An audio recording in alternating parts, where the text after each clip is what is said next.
ಕೇಳಲ್ಲ ನೀವು.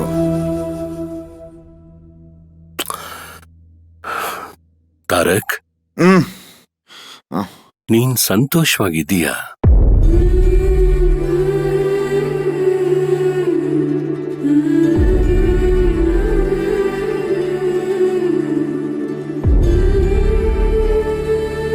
ನೀನ್ ಸಂತೋಷವಾಗಿಲ್ಲ ಅನ್ನೋದು ನನಗೆ ಗೊತ್ತು ಕಣೋ. ನೀನು ಹೋಗ್ತಿರೋದು ಸಂತೋಷದ ದಾರಿಲಲ್ಲ, ದುಃಖದ ದಾರಿಲಿ. ಸಂತೋಷ ಅನ್ನೋದು ನೀನ್ ಬಯಸ್ತಾ ಇದ್ರು ನೀನ್ ಅದರಿಂದ ದೂರ ಹೋಗ್ತಾ ಇದೀಯ. ಡ್ಯಾಡ್, ಏನ್ ಹೇಳ್ತಾ ಇದ್ದೀರಾ ನೀವು? ತಗೋತೀನಿ.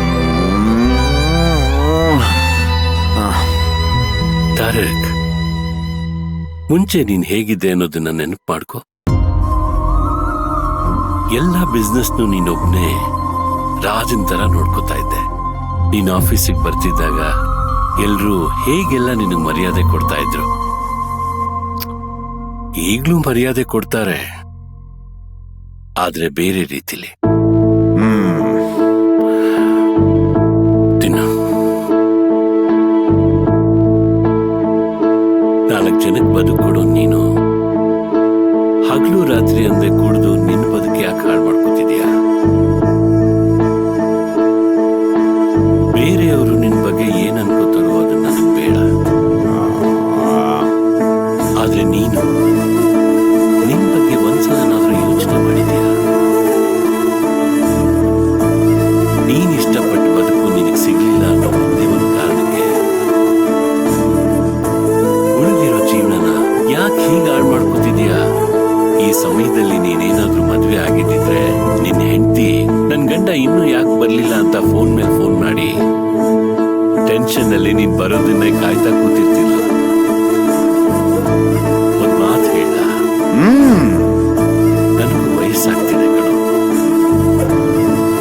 ಸಾವು ಅನ್ನೋದು ಎಲ್ಲ ಹೊಂಚಾಗಿ ಕೂತಿರುತ್ತೋ ಗೊತ್ತಿಲ್ಲ.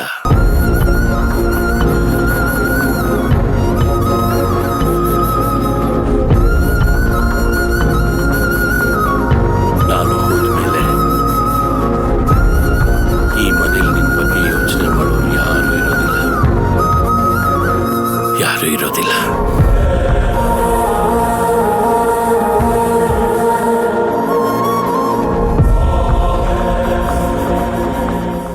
ಈ ಮನೇಲಿ ನನಗಿರೋ ನೀನೊಬ್ಬನೇ. ನಿನಗೇನು ಆಗ್ಬಾರ್ದು. ನೀನ್ 100 ವರ್ಷ ಚೆನ್ನಾಗಿರ್ಬೇಕು. 100 ವರ್ಷ ಯಾಕೋ? ಹೀಗ್ ನೀನ್ ಕುಡ್ದು ಹಾಳಾಗ್ತಿರೋದನ್ನ ನೋಡೋದಕ್ಕ?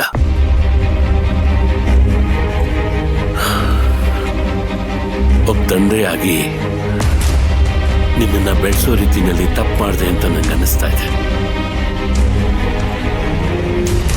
ನಿನ್ನ ಈ ರೀತಿಲಿ ನೋಡೋದಕ್ಕೆ ನನಗೆ ಮನಸ್ಸು ಬರ್ತಿಲ್ಲ ಕಣೋ.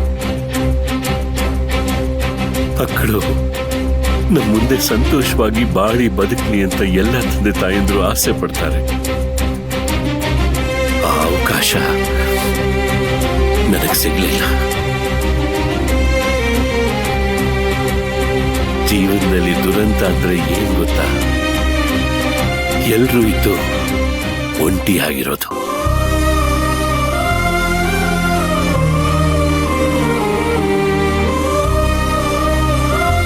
ಒಂಟಿತನ ಅನ್ನೋದು ಸಾವಿಗಿಂತ ಭಯಂಕರವಾದ್ದು.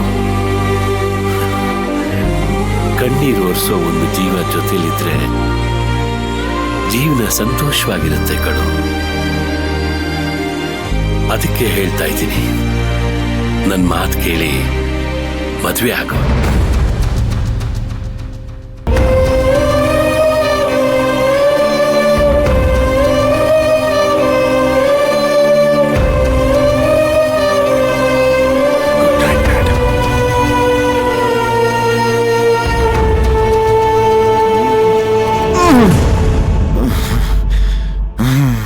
ಹೇ ತಾರಕ್,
ಮನೆಗೆ ಮಯೂರಿ ಮಗಳಲ್ಲ, ಮಗ ಅಂತ ಸುಮ್ಮನೆ ಹೇಳಿರೋದಲ್ಲ.